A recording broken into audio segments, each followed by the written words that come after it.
नमस्कार दोस्तों, आपका स्वागत है हमारी चैनल हिंदी कथा सागर में। अच्छी अच्छी कहानियाँ हिंदी में सुनने के लिए आज ही हमारे चैनल को सब्सक्राइब कर ले, वीडियो को लाइक और शेयर कर दे। पीले दांत वाली बहू। रंजना कभी ब्रश नहीं करती थी। उसे कितनी बार उसके माँ बाप ने डांटा, लेकिन उसका कोई असर उस पर होता ही नहीं था, जिस कारण से उसके दांत पीले पीले हो जाते हैं। शादी के बाद। अरे बहू, वैसे तो तुझ में कोई कमी नहीं है, पर तेरे दांत इतने पीले कैसे हैं बेटा? कैसे मतलब? कोई सर्जरी थोड़ी ना कराई है। वो तो क्या नाम, मैं ब्रश नहीं करती थी तो पीले हो गए। अब क्या करूं? आप कहें तो लाल करवा लो या फिर काले। यार ये क्या है, क्यों माँ से लड़ रही हो? लड़ रही हूँ? अरे मैं लड़ रही हूँ या ये बोल रही है कि दांत पीले है, पीले। अरे तपस्या थोड़ी ना की है इन्हें पीले करने के लिए। बकायदा ब्रश नहीं किया है 20 साल तक, तब जाकर। छी, कैसी बात कर रही हो? ये उस वक्त तो पीले नहीं थे जब हम लोग तुम्हें देखने आए थे। अरे तब साफ करवा लिया होगा डेंटिस्ट के पास जाकर। अब देखो कैसे पीले पीले लग रहे हैं। रंजना सास की तरफ गुस्से से देखती है। फिर शुरू हो गई पीले पीले पीले। अरे पीले तो तब भी थे जब मेरे हाथ का रसगुल्ला उड़ा उड़ा कर खा रही थी और बोल रही थी, लड़की नहीं गुणों का खजाना दे रहे भाई साहब आप। अब वो लोग करते भी तो क्या करते, पीले दांत वाली बहू पल्ले पड़ी थी तो झेलना तो था ही। एक दिन कीर्तन में रंजना गाना गा रही थी। अरे कमला बहन, माँ का द्वार है, यहाँ तो सब शुद्ध होकर आता है, फिर अपनी बहू को ब्रश भी नहीं करवाती तुम। दूर से पीले पीले दांत भक्ति में बाधा उत्पन्न कर रहा है। अरे कोई 2 साल के बच्चे थोड़ी ना लेकर आई हूँ मैं बहू बनाकर। अच्छी खासी लड़की है, अरे कैसे करवाऊं ब्रश? ये तो उसे खुद करना चाहिए ना। अब माँ बाप तो इसके जैसे तैसे निपटा दिए, ये नहीं सोचा कि सास कैसे संभालेगी। सास बहू को लेकर घर आ जाती है, लेकिन सोच लेती है कि अब इसे लेकर कहीं नहीं जाएगी। अगले रोज बहू कहती है, अरे क्या हो गया, मंदिर नहीं जाना क्या? कीर्तन का वक्त हो रहा है। मेरी मधुर वाणी से कान्हा जी जागते हैं और सोते हैं। आप तो जानती है ना उनकी भक्ति में कितना मन लगता है मेरा। वो क्या है ना, तबीयत ठीक नहीं लग रही है मेरी, आराम करूंगी मैं। तबीयत ठीक नहीं लग रही? अभी तो मिथुन के गाने पर नाच रही थी आप, और अब बोल रही है कि तबीयत ठीक नहीं लग रही। अरे भक्ति में मन लगा लो सासू माँ, ऊपर जाना है, क्या मुंह दिखाओगी आप? हाँ? सास को बहू की बात पर गुस्सा आ जाता है।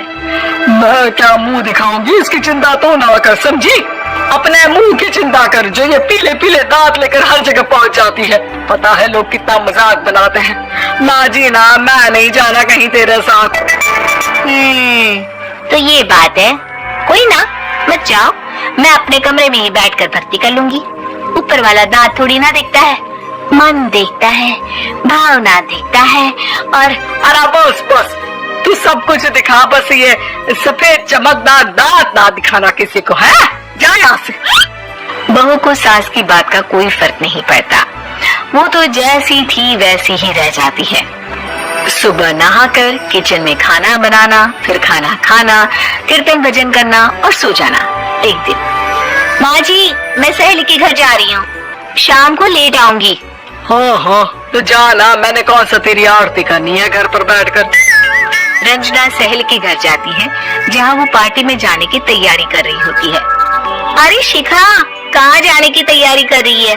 मैं गलत वक्त पर आ गई क्या? अरे नहीं यार, उल्टा सही वक्त पर आ गया। मैंने ये साड़ी और ज्वेलरी निकाली है यार, शाम को इनके ऑफिस की एक पार्टी में जाना है। बताना कैसा लग रहा है ये सब?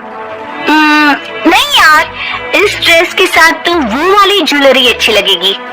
हाँ हाँ सही बोल रही है, मैंने ध्यान ही नहीं दिया। वैसे तो हमेशा से मस्त फैशन सेंस रखती है।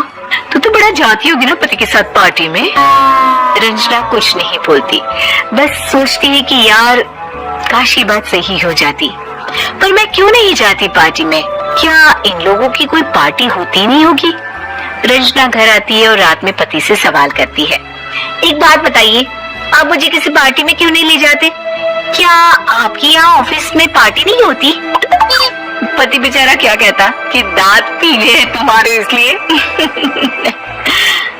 अरे कोई पार्टी होती नहीं हम लोगों के ऑफिस में, तो कहाँ से लेकर जाऊं? और मार्केट, मॉल, कहीं वीकेंड घूमना, कहीं तो। अरे यार सारे हफ्ते में एक छुट्टी मिलती है, तो सोचता हूँ कि आराम ही कर लूं। क्यों? रंजना मन मार के रह जाती है। पहले कभी सास के साथ मंदिर जाया करती थी, लेकिन वो भी सास ने ले जाना बंद कर दिया। घर बैठी बैठी रंजना बोर हो जाती है। तभी उसे आइडिया आता है और वो मायके जाने का सोचती है। सासू माँ, 2 दिनों के लिए मम्मी के घर जा रही हूँ। अच्छा ठीक है, आराम से जा। और हाँ, माँ से कुछ अच्छी आदत सीख कर आना कि कैसे शरीर के हर भाग की तरह दांतों की सफाई भी जरूरी होती है, समझी?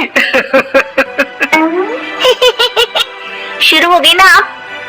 वो लोग आपकी तरह नहीं है कि छोटी छोटी बात का बतंगड़ बना दे। उन लोगों के लिए मैं मायने रखती हूँ, ना कि मेरे पीले पीले दांत। रंजना माँ को बिना बताए उन लोगों को सरप्राइज देती है, लेकिन जैसे ही वो दरवाजे पर पहुंचती है, अंदर देखती है कि घर वाले कहीं जा रहे होते हैं। अब माँ, काश रंजना दीदी के दांतों वाली प्रॉब्लम नहीं होती, तो वो भी हम लोगों के साथ चलती ना बुआ जी की बेटी की शादी में। हाँ बेटा, लेकिन अब उसे कौन समझाए कि उसको उसके पीले दांत नहीं दिखते, लेकिन उसके आसपास के लोगों को कितना एम्बैरेसिंग फील कराते हैं। मुझे तो कितनी बार उसके स्कूल की टीचर ने शिकायत की कि उसके साथ कोई लड़की बैठना भी नहीं चाहती, और ना ही कॉलेज में कोई उससे बात करना चाहता था। लेकिन पता नहीं क्यों उसे ये बात समझ में ही नहीं आती। कोई कमी नहीं है उस लड़की में, बस यही कि दांत पीले हैं। वो तो भला हो जीजा जी और उनकी माँ का, जो दीदी को जैसी है वैसे ही रखा हुआ है। रंजना को अपने घर वालों की बात सुनकर बहुत दुख होता है। वो सोचती है कि वो क्या करे, लेकिन फिर वो सीधा डेंटिस्ट के पास जाती है, अपने दांत चमकाती है और कसम खाती है कि वो रोज ब्रश करेगी। और क्या हो गया? तुम तो 2 दिनों के लिए गई थी ना, पर कोई ना, अच्छा है, चलो आ गई तो। रंजना सास के सामने आकर खड़ी हो जाती है और पूरी स्माइल करती है, उसके चमकदार दांतों को दिखाती हुई। चलो मंदिर। माँ, मुझे माफ कर दीजिए, मैंने आप लोगों को बहुत एम्बैरेसिंग फील करवाया। मैं आज से रोज ब्रश करूंगी।